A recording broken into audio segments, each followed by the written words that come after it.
ശാലയുടെ കാര്യം പറയാനാണെങ്കിൽ ഇപ്പം ശാല പറയുന്നത് എന്താണെന്ന് വെച്ച് കഴിഞ്ഞാൽ ഈ പ്രവാസിയുടെ സ്വത്തുക്കളിൽ അവകാശം ശാല കൊണ്ട് ഭാര്യ ആയിരുന്നുണ്ട്. അപ്പം അതിൻ്റെ നഷ്ടപരിഹാരമൊക്കെ വേണമെന്നാണ് പറയുന്നത്.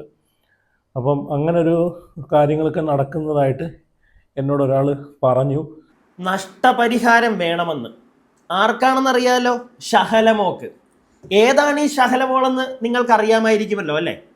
കുറച്ച് ദിവസങ്ങളായി ഒരു പാവം മനുഷ്യൻ അങ്ങ് ഗൾഫിൽ നിന്ന് നാട്ടിലേക്ക് വന്നപ്പോഴത്തേക്ക് ഭാര്യയും മോനെയും കാണാനില്ല. പോയി വേറൊരുത്തൻ്റെ കൂടെ അവളങ്ങ് പോയി. എന്നിട്ട് അവൻ്റെ കയ്യിൽ നിന്ന് നല്ല നല്ല താങ്ങ് കിട്ടി, നല്ല താങ്ങ്. ലാസ്റ്റ് രണ്ടിനെയും കൂടെ പോലീസ് വാളയാറ് വെച്ച് പൊക്കി. പോലീസ് സ്റ്റേഷനിലെത്തി. പോലീസുകാർ ചോദിച്ചു, മോളെ ഷഹലെ, നിനക്ക് ഈ കൂടെ വന്നില്ലേ ഒരുത്തൻ, അവൻ്റെ കൂടെ തന്നെ വീണ്ടും പോണോ, അതോ സ്വന്തം ഭർത്താവിൻ്റെ കൂടെ പോണോ, അതോ നിന്റെ വീട്ടുകാരുടെ കൂടെ പോണോ? എൻ്റെ പൊന്നാര സാറേ, എനിക്ക് അവൻ്റെ കൂടെ ഇനിയും പോകണ്ട, എനിക്ക് മതിയായെന്ന്. അവക്ക് ആരുടെ കൂടെ?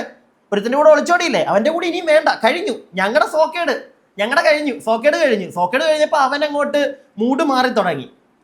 ഏത് മൂഡ് മാറി തുടങ്ങി?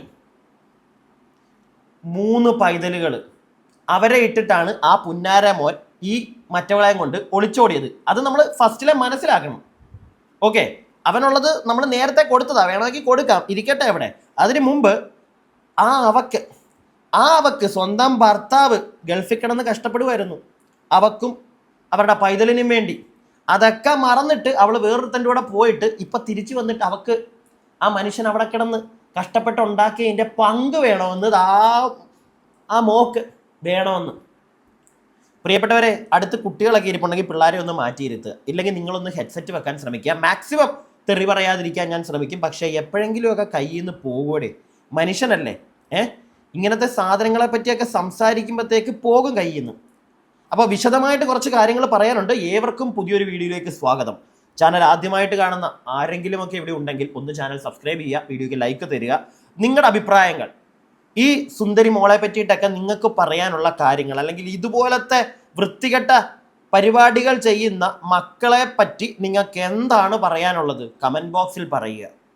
കൂടാതെ കമൻറ്റ് ബോക്സിൻ്റെ തൊട്ടപ്പുറം ഹൈപ്പ് എന്നൊരു ഓപ്ഷൻ കാണാൻ സാധിച്ചാൽ അതിലും ക്ലിക്ക് ചെയ്യുക. ഇനി നമുക്ക് കാര്യത്തിലേക്ക് വിശദമായി തന്നെ കിടക്കാം. അതായത് ആ ചേട്ടൻ പറയുന്നത് കേട്ടല്ലോ, അവക്ക് വേണമെന്ന്, നഷ്ടപരിഹാരം വേണമെന്ന്. എന്തിനാണ് ഇവളെ പോലുള്ള മറ്റവൾക്ക് നഷ്ടപരിഹാരം കൊടുക്കേണ്ടത്? എന്തിനാണ്?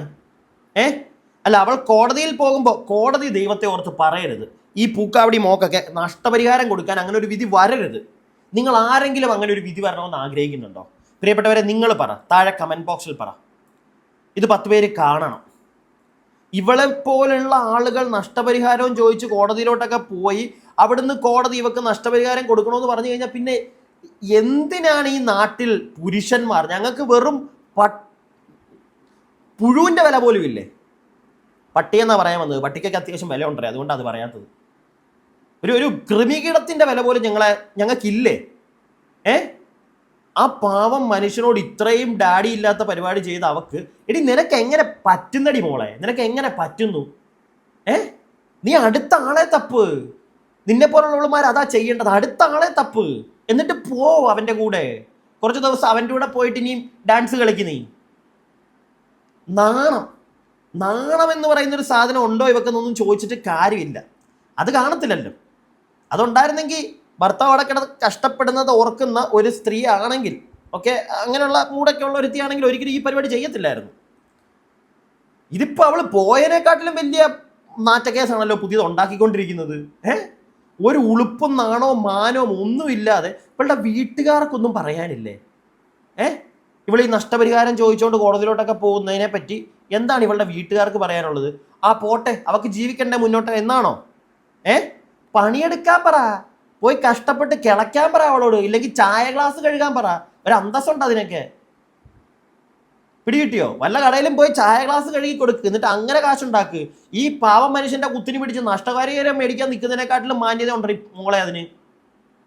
പണിയെടുക്ക്, ഇല്ലെങ്കിൽ നീ നിനക്കറിയാവുന്ന പണി അടുത്ത ആളെ തൂക്കിയിട്ട് നേരെ അവൻ്റെ കൂടെ ഒളിച്ചോട്. ആ ഒരു ഫീൽഡ് പിടിക്കുന്നീ അല്ലേ? ഇവളെ പോലുള്ളവന്മാർ ആ ഫീൽഡാണ് പിടിക്കേണ്ടത്. നല്ല രീതിയിലൊന്ന് കയറി പോകാം മുന്നോട്ട്. എന്താണെങ്കിലും കുറച്ച് ആളുകൾ കുറച്ച് കാര്യങ്ങളൊക്കെ പറയുന്നുണ്ട്. നമുക്കതാ അടുത്തൊരു സാധനം ഒന്ന് കേൾക്കാം. വന്നിട്ട് നമുക്ക് ഭർത്താവിൽ നിന്ന് അയാൾ നോക്കിയില്ലെങ്കിൽ, അതായത് പിതാവ് നോക്കിയില്ലെങ്കിൽ അങ്ങനെ ആവശ്യപ്പെടും. ഇതെല്ലാം കോടതിയാണ് തീരുമാനിക്കേണ്ടത്, സഫീഷ്യൻ്റ് ആയിട്ട് കൊടുക്കേണ്ടതുണ്ടോ ഇല്ലേ എന്നുള്ളത്. അതും അവരുടെ വരുമാനം നോക്കിയതിന് ശേഷമാണ് ചെയ്യുന്നത്. അപ്പം ഭർത്താവിൻ്റെ സ്വത്തുക്കൾക്ക് മുഴുവൻ ഭാര്യയായി എന്ന് വിചാരിച്ചിട്ട് നമുക്ക് അവകാശം കിട്ടുന്നില്ല.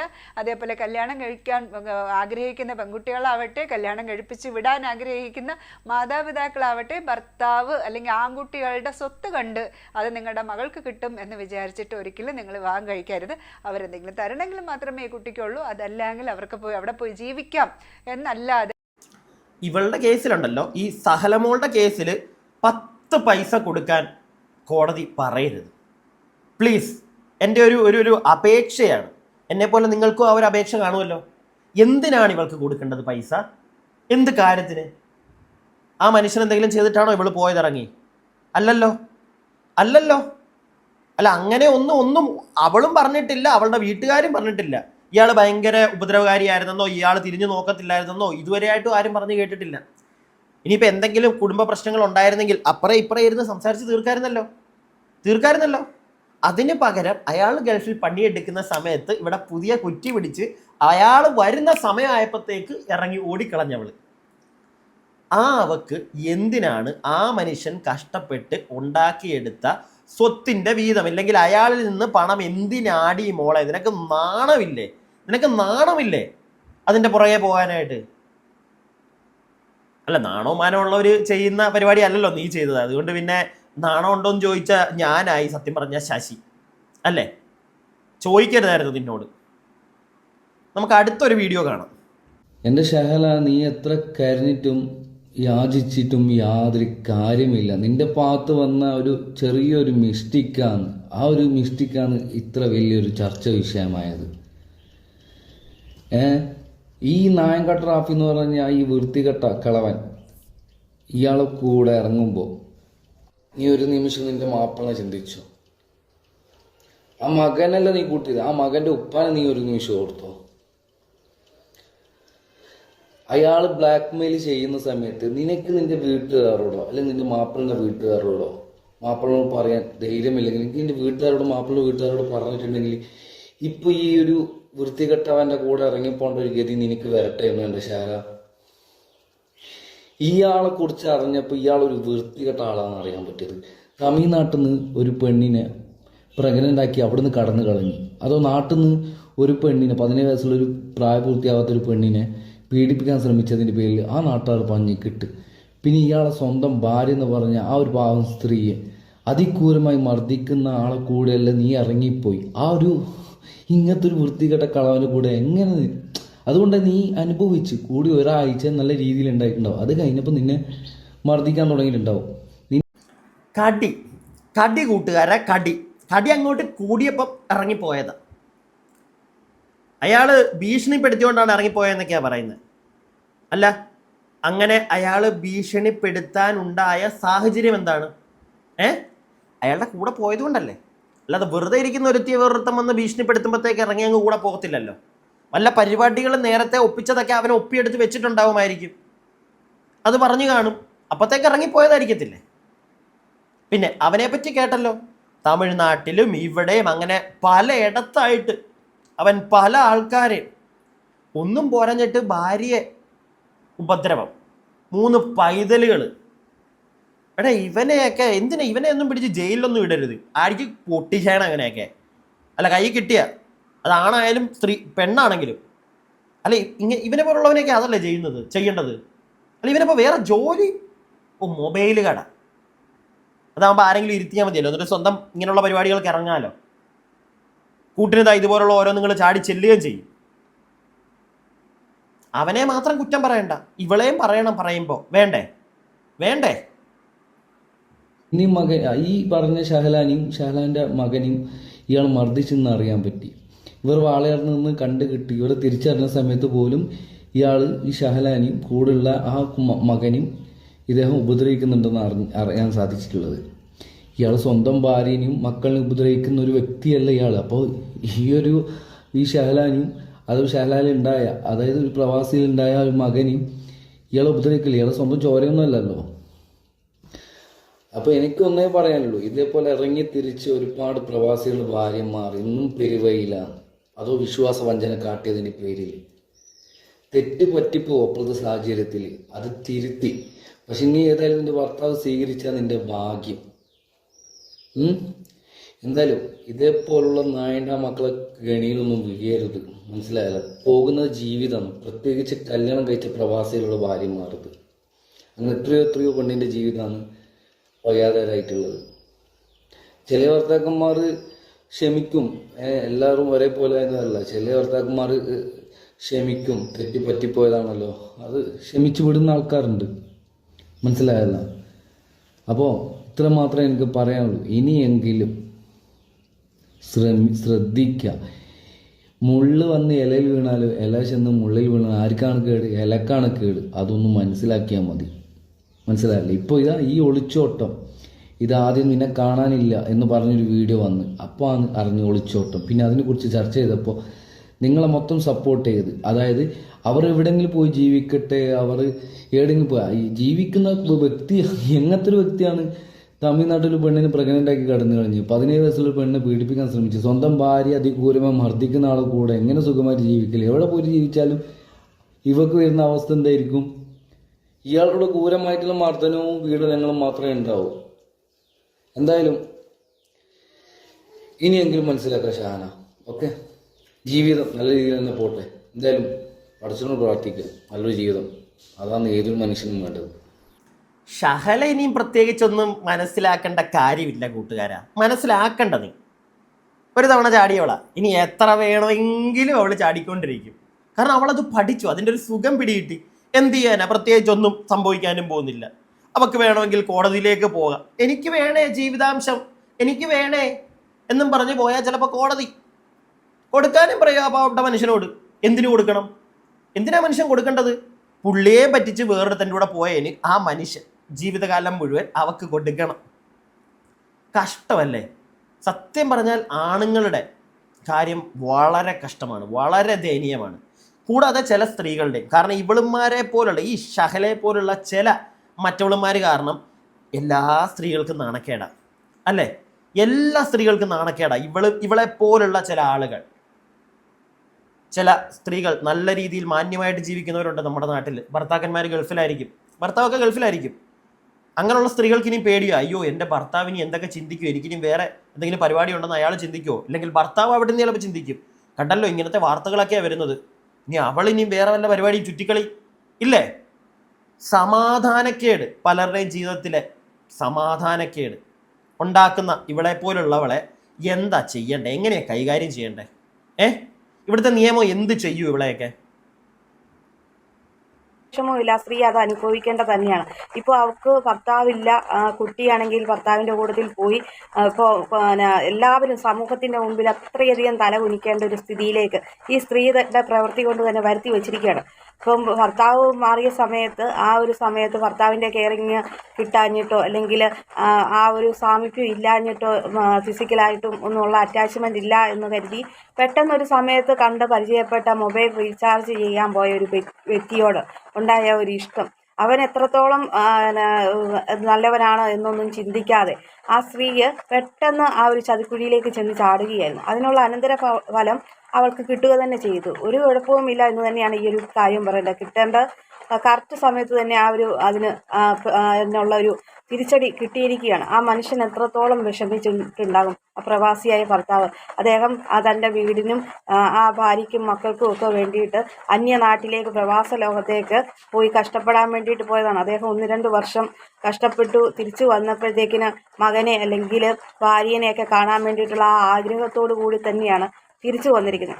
ആ സമയത്ത് ആ സ്ത്രീ വേറൊരു അന്യനെ ആയ ഒരുത്തൻ്റെ കൂട്ടത്തിൽ ഒളിച്ചോടിപ്പോയി എന്ന ഒരു വാർത്ത കേൾക്കുമ്പോൾ അദ്ദേഹം എത്രമാത്രം വിഷമിച്ചിട്ടുണ്ടാകും. കണ്ടല്ലോ, സ്ത്രീകൾക്ക് തന്നെ മനസ്സിലാവുന്നുണ്ട് ആ മനുഷ്യൻ്റെ ഒരവസ്ഥ. അത് നല്ലൊരു കാര്യമാണ് കേട്ടോ, അത് വളരെ നല്ലൊരു കാര്യമാണ്. സ്ത്രീകൾക്ക് കുറേ പേർക്കെങ്കിലും മനസ്സിലാവുന്നുണ്ടല്ലോ ആ മനുഷ്യൻ്റെ അവസ്ഥ, ഒരു പുരുഷൻ്റെ അവസ്ഥ. ഭൂരിഭാഗം ആൾക്കാരും അത് മനസ്സിലാക്കാൻ നിൽക്കില്ല, കുറ്റം പറയാനേ ഇറങ്ങുള്ളൂ. അവൻ്റെ കയ്യിൽ തെറ്റ് കാണും, അതുകൊണ്ടായിരിക്കും അവൾ പുറത്തു പോയത്. അത് പറയാൻ നിൽക്കുന്നവർ ആദ്യമേ ഒരു കാര്യം മനസ്സിലാക്കുക, എന്ത് പ്രശ്നമാണെങ്കിലും ഒരു ടേബിളിൻ്റെ അപ്പുറത്തും ഇപ്പുറത്തും ഇരുന്ന് പറഞ്ഞു തീർക്കാൻ പറ്റത്തില്ലേ? പറഞ്ഞു തീർക്കാൻ പറ്റിയില്ലെങ്കിൽ ഡിവോഴ്സ് മേടിക്കുക, പോവുക ചെയ്യാമായിരുന്നല്ലോ. പക്ഷെ അതൊന്നും പറ്റത്തില്ല. സമൂഹത്തിൻ്റെ ഫ്രണ്ടിൽ നല്ല നന്മമരമായിട്ട് എനിക്കിരിക്കണം, എല്ലാവരും എന്നെപ്പറ്റി നല്ലത് പറയണം. പക്ഷെ എനിക്കിടയ്ക്ക് ചെറിയ സോക്കേടൊക്കെ ഉണ്ടേ, അത് തീർക്കാൻ ഞാൻ വേറെ സൈഡിൽ കൂടെ പോകും. അതാണ് ഇവിടെ പോലുള്ള ചില ആളുകൾ ചെയ്തുകൊണ്ടിരിക്കുന്നത്. അത് ഇനിയും ചെയ്തുകൊണ്ടിരിക്കും, ഇല്ലേ? ഇനിയും ചെയ്തുകൊണ്ടിരിക്കും ഇങ്ങനെയുള്ള ഐറ്റങ്ങൾ. വിചാരിക്കുന്നത് കല്യാണം കഴിക്കാൻ പോകുന്ന വീട്ടുകാരുടെ അല്ലെങ്കിൽ ആ ചെക്കൻ്റെ സാമ്പത്തിക സ്ഥിതി നോക്കും. അതായത് അവൻ്റെ ഫാദറിന് വസ്തുവുണ്ടോ, വീടുണ്ടോ, അല്ലെങ്കിൽ അവൻ്റെ പേരിൽ വീടുണ്ടോ, സ്വത്തുണ്ടോ, ഇത് എന്താ പറയുക, നല്ല സാലറി ഉണ്ടോ എന്നൊക്കെ നോക്കിയിട്ടാണ്, സാമ്പത്തികമായിട്ട് നോക്കിയിട്ടാണ് അറേഞ്ച്ഡ് മാരേജസ് മിക്കവാറും നടക്കാറുള്ളത്. അപ്പോൾ പൊതുവിൽ എല്ലാവരുടെയും വിചാരം എന്താണ്, അങ്ങനെയൊക്കെ ഉണ്ട് എങ്കിൽ നമ്മൾ കല്യാണം കഴിച്ചു കൊണ്ടുപോകുന്ന പെൺകുട്ടികൾക്ക് അതിൻ്റെ അവകാശങ്ങൾ കിട്ടുമായിരിക്കാം, അല്ലെങ്കിൽ അതിനുള്ള ഒരു ലീഗലി മാരേജ് ചെയ്യുമ്പോഴേക്കും അവർക്ക് സ്വാഭാവികമായിട്ടും അതിൻ്റെ ആ സ്വത്തിൻ്റെയൊക്കെ ഇത്ര പെർസെൻറ്റേജ് ഒക്കെ ഇവർക്ക് കിട്ടുമായിരിക്കാം എന്ന് വിചാരിച്ചിട്ടാണ് മിക്ക കല്യാണങ്ങളും നമ്മൾ വാല്യൂ ചെയ്ത് കിട്ടുന്നത്. ഇപ്പം ഞാൻ എൻ്റെ മോളെ കല്യാണം കഴിക്കാൻ പോകുമ്പോഴേക്കും എൻ്റെ സണ്ണിലോയ്ക്ക് ഒരു BMW കാറും ഒരു വലിയ ജോലിയും വീടും ഒക്കെ ഉണ്ട് എങ്കിൽ അതൊരിക്കലും എൻ്റെ കൊച്ചിന് കിട്ടുമെന്നൊന്നും വിചാരിക്കേണ്ട ആവശ്യമില്ല. കാരണം അതിൻ്റെ എല്ലാ അവകാശികൾ അത് അവർ മാത്രമാണ്. അവരെന്തെങ്കിലും നിങ്ങൾക്ക് തന്നെങ്കിൽ മാത്രമേ ഉള്ളൂ അതിനുള്ള അവകാശം. അപ്പോൾ ചോദിക്കും, അപ്പോൾ നിയമപരമായി കല്യാണം കഴിച്ചു കഴിഞ്ഞാൽ സ്ത്രീക്ക് ഒരു ഭർത്താവിൻ്റെ സ്വത്തിനോ അല്ലെങ്കിൽ ഭർത്താവിൽ നിന്നോ ഒന്നും ഒരു അവകാശമില്ലേ ചോദിക്കുക. ഉണ്ട്.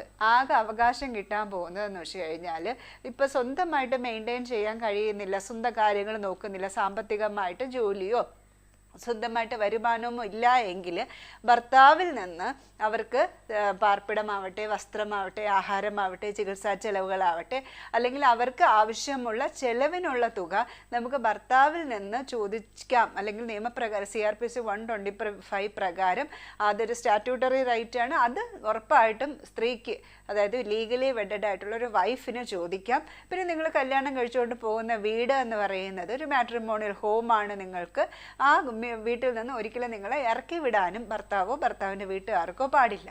അതിനർത്ഥം നിങ്ങൾ കല്യാണം കഴിഞ്ഞ് പോകുമ്പോൾ ഭർത്താവിനൊരു 10 ഏക്കർ സ്വത്തുണ്ട്, 10 ഏക്കർ സ്ഥലമുണ്ട് എങ്കിൽ അതിൻ്റെ 1/2 അവകാശം ഭാര്യയായ നിങ്ങൾക്ക് കിട്ടും എന്നൊക്കെ വിചാരിക്കുന്നത് മഹാമണ്ഡത്തനമാണ്. ആ 10 ഏക്കർ സ്വത്തിനുള്ള അവകാശി എന്ന് പറയുന്നത് ഭർത്താവ് മാത്രമാണ്. അതേപോലെ ഭർത്താവിൻ്റെ വീട്ടുകാർക്ക്, അവൻ്റെ പാരൻസിന് എന്തെങ്കിലും സ്വത്തും കാര്യങ്ങളും ഉണ്ട് എങ്കിൽ അതിനുള്ള പൂർണ്ണമായ അവകാശികൾ അവർ തന്നെയാണ്. അവരെന്തെങ്കിലും നിങ്ങൾക്ക് തരുവാണെങ്കിൽ മാത്രമേ അത് നിങ്ങൾക്ക് അവകാശമുള്ളൂ. അതുപോലെ നിങ്ങൾക്ക് കിട്ടുന്ന സ്വർണത്തിനോ അല്ലെങ്കിൽ നിങ്ങൾക്ക് കിട്ടുന്ന വീട്ടിൽ നിന്ന് കിട്ടുന്ന പാരിതോഷികത്തിൻ്റെയോ അവകാശികൾ എന്ന് പറയുന്നത് അത് നിങ്ങളാണ്.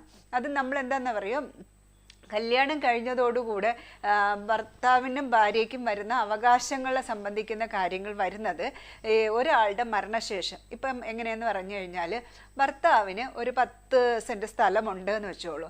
അത് അയാൾ വിലയാധാരം മേടിച്ച് അയാൾ കഷ്ടപ്പെട്ടുണ്ടാക്കിയ 10 സെൻറ്റ് സ്ഥലമാണ്. അയാൾ ജീവനോടെ ഇരിക്കുന്ന സമയത്ത് നമുക്ക് അയാളിൽ നിന്ന് ചോദിക്കാൻ പറ്റുന്നതെന്ന് വെച്ച് കഴിഞ്ഞാൽ താമസിക്കാനുള്ളൊരു സൗകര്യം ചോദിക്കാം ആ വീട്ടിൽ. അതേപോലെ അയാളിൽ നിന്ന് സാമ്പത്തികമായിട്ട് ചിലവിനുള്ള തുകയും ചോദിക്കാം. കുട്ടികൾക്കും ചോദിക്കാം, 18 വയസ്സ് വരെ ഭാര്യയ്ക്കും ചോദിക്കാം. അതല്ലാതെ ആ 10 സെൻറ്റ് സ്ഥലത്തിൻ്റെ മേലിൽ എനിക്ക് ഭാര്യ എന്നുള്ള രീതിയിൽ അവകാശം ചോദിക്കാൻ പറ്റില്ല. ചോദിക്കാം എപ്പോഴെന്ന് വെച്ച് കഴിഞ്ഞാൽ അയാൾ ആർക്കും വില്ല് എഴുതുകയോ അല്ലെങ്കിൽ വിൽക്കുകയോ ഒരു പ്രമാണം, ഒരു ആധാരമോ ജനിപ്പിക്കാതെ അയാൾ മരിച്ചുപോയെങ്കിൽ ഉറപ്പായിട്ടും ആ സ്വത്തിൽ ഭാര്യയ്ക്ക് അവകാശം വരും, മക്കൾക്കും അവകാശം വരും. ലീഗലി വെഡഡ് വൈഫിന് മാത്രമായിരിക്കും അങ്ങനെ ഡിസീസ്ഡ് ആയിട്ടുള്ള പേഴ്സൺസ്, മരിച്ചുപോയ ആളുടെ സ്വത്തിന് അവകാശം വരുന്നത്. അതല്ലാതെ ജീവനോടെ ഇരിക്കുന്ന സമയത്ത് അയാൾക്ക് എപ്പോൾ വേണമെങ്കിൽ അത് സ്വന്തം ആവശ്യങ്ങൾക്ക് വിൽക്കുകയോ അല്ലെങ്കിൽ ട്രാൻസ്ഫർ ചെയ്യുകയോ വേറെ ആർക്കെങ്കിലും കൊടുക്കുകയോ ഒക്കെ ചെയ്യുക. അതിനൊന്നും ഭാര്യയാണ് ഞാൻ ഭാര്യയാണ് എന്ന് പറഞ്ഞിട്ട് എന്നെ തടയാനോ ഒന്നും പറ്റില്ല.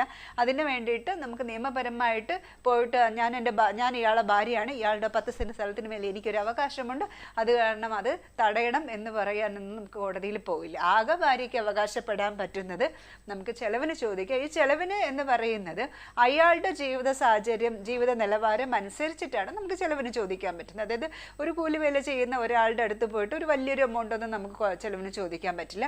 അതേസമയം നമ്മൾ പ്രൊഫഷണലി വളരെ റിച്ച് ആയിട്ട് ജോലി ചെയ്ത് നല്ല സാമ്പത്തിക സാലറി കിട്ടുന്ന ആളാണെങ്കിൽ അതിനനുസരിച്ചിട്ടുള്ള ജീവിത നിലവാരം ഭാര്യയ്ക്കും മക്കൾക്കും കൊടുക്കണം എന്ന് വിചാരിച്ചിട്ട് അതിന് അയാളുടെ സാലറിയും കാര്യങ്ങളും നമ്മൾ അസറ്റ് പ്രൂവ് ചെയ്യണം. അസറ്റ്സ് ആൻഡ് ലയബിലിറ്റി നമ്മൾ കോടതിയിൽ പ്രൂവ് ചെയ്യുവാണെങ്കിൽ അതിന് തുല്യമായിട്ടുള്ളൊരു തുക, അതായത് ഇപ്പോൾ സാലറി മേടിക്കുമ്പോൾ എല്ലാവരും ചോദിക്കാറുണ്ട്, മാഡം നമുക്ക് ഭാര്യയ്ക്ക് എത്ര പെർസെൻറ്റേജ് വേജാണ്, സാലറിയിൽ നിന്ന് ചോദിക്കണേ. അങ്ങനെയൊന്നും ഇല്ല കേട്ടോ, അതൊക്കെ മൊത്തം തെറ്റിദ്ധാരണയാണ്. ഓക്കെ, നിങ്ങളിൽ ഭൂരിഭാഗം ആളുകൾക്കും കാര്യങ്ങളൊക്കെ ഏകദേശം മനസ്സിലായല്ലോ, സംശയങ്ങൾ മാറിയല്ലോ. ഞാൻ തുടക്കത്തിലൊക്കെ പറഞ്ഞില്ലേ, കോടതിയോട് അപേക്ഷ അവക്കൊന്നും കൊടുക്കാൻ പറയരുതേ എന്ന്. കൊടുക്കാൻ പറയും, നമുക്ക് എല്ലാവർക്കും അതറിയാം. കാരണം അവർക്ക് ജോലിയോ കൂലിയോ ഒന്നുമില്ല. അതുകൊണ്ട് തന്നെ കൊടുക്കാൻ പറയും കോടതി. പക്ഷേ സഹല നിന്നോടാണ്, എങ്ങനെ അയാളുടെ നിന്ന് മേടിച്ച് നക്കാൻ തോന്നും നിനക്ക്? നീ പുറത്ത് വേറെ പലതും നക്കാൻ പോയതല്ലേ, നിനക്ക് ഇനി എങ്ങനെ ആ മനുഷ്യൻ്റെ നിന്ന് കാശ് കൈനീട്ടി മേടിച്ച് പറ്റുവടി നിനക്കൊക്കെ? അതിനേക്കാട്ടിലും നല്ല ഞാൻ പറയുന്ന കണക്ക് നീ വേറെ വല്ല പണിക്കും പോയി, എന്നിട്ട് കാശുണ്ടാക്കിയിട്ട് ജീവിക്കും. ഒരു നാണോ മാനോ ഇല്ല അവൾക്ക്. ജീവിതാംശം ആ മനുഷ്യൻ്റെ നിന്ന് വേണമെന്ന്. അയാൾ കഷ്ടപ്പെട്ടുണ്ടാക്കിയതിനകത്തൊന്നും അവക്ക്. ഇതുപോലുള്ള സ്ത്രീകളാണ് എൻ്റെ അമ്മ പെങ്ങന്മാരെ നിങ്ങൾക്കും കൂടെ നാണക്കേടുണ്ടാക്കി തരുന്നത്. മനസ്സിലായില്ലേ? അല്ലാതെ പുരുഷന്മാരല്ല. പുരുഷന്മാർ ഇന്നത്തെ കാലത്ത് കുറേ പേരൊക്കെ വയലൻ്റ് ആവുന്നുണ്ടെങ്കിൽ ഇതുപോലുള്ള ഓരോന്നൊക്കെ കൂടെ ഉള്ളതുകൊണ്ടായിരിക്കും. ഞാൻ എൻ്റെ അഭിപ്രായം പറഞ്ഞതേ ഉള്ളൂ. നിങ്ങളുടെ അഭിപ്രായം താഴെ കമൻറ്റ് ബോക്സിൽ. അടുത്ത വീഡിയോ ആയിട്ട് നമുക്ക് എത്രയും പെട്ടെന്ന് കാണാം. അടുത്ത വീഡിയോ ആയിട്ട് കാണുന്നവരേക്കും stay tuned and stay weird.